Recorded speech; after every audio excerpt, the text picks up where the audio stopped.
बातमी नाशिकमधून आहे। महासिंहस्थ नामकरणावरून नाशिकमध्ये नवा वाद आता निर्माण झालेला आहे। महासिंहस्थ नामकरणाला साधू महंतांनी कडाडून विरोध केलाय। साधू महंतांना विचारावंसं का वाटलं नाही असा सवाल हा विचारला जातोय। अधिकाऱ्यांनीच भगवी वस्त्र घालून कुंभमेळा करावा, महंत अनिकेत शास्त्री यांनी संतप्त प्रतिक्रिया दिली आहे।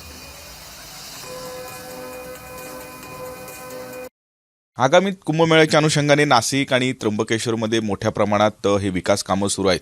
यात कुंभमेळ्याला जवळपास 8 ते 10 कोटी लोक येतील अशा पद्धतीचा अंदाज प्रशासनाचा आहे आणि त्याच अनुषंगाने वेगवेगळे विकास कामं नाशिक आणि त्र्यंबकेश्वरमध्ये सुरू आहेत। नाशिक आणि त्र्यंबकेश्वर सिंहस्थ कुंभमेळा अशा पद्धतीने गेल्या काही दिवसांपासून संबोधलं जात होतं।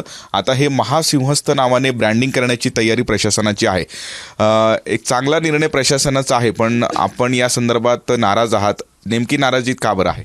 महासिंहस्थ ला आक्षेप नाही आहे, परंतु जे अधिकारी लोक मनमानी करतात, स्वतःचं वैयक्तिक ठरवून जे निर्णय घेतात, धर्मगुरूंना धर्मशास्त्र अभ्यासकांना विचारत न घेता, त्याच्यावरती आमचा आक्षेप आहे।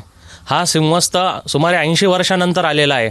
हा त्रिखंड्या सिंहस्थ आहे, त्यामुळे कदाचित अधिकाऱ्यांना वाटलं असेल की याला महासिंहस्थ नाव द्यावं, परंतु हे विशेषण लावत असताना कुठेतरी मी सांगितल्याप्रमाणे जे अन्य धर्मपीठं आहेत आणि त्यातील जे विद्वान आहेत ते जेव्हा धर्मशास्त्र उघडून बघतात तेव्हा कुठेही असा महासिंहस्थ असा उल्लेख आपल्याला कोणत्याही पुराणामध्ये आढळत नाही।